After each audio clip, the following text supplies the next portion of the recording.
जब मूसा जवानी को पहुंचे और भरपूर जवान हो गए तो हमने उनको हिकमत और इल्म इनायत किया, और हम नेकूकारों को ऐसा ही बदला दिया करते हैं।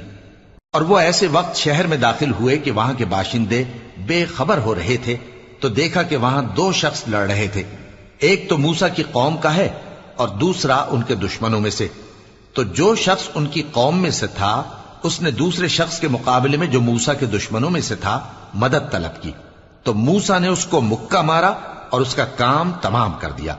कहने लगे कि यह तो शैतानी काम हुआ, बेशक वो इंसान का दुश्मन है, खुला बहकाने वाला है। बोले कि ऐ परवरदिगार, मैंने अपने आप पर जुल्म किया, सो तू मुझे बख्श दे।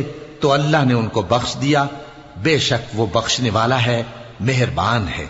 कहने लगे कि ऐ परवरदिगार, तूने जो मुझ पर मेहरबानी फरमाई है तो मैं भी आइंदा कभी गुनाहगारों का मददगार न बनूंगा। अलगरज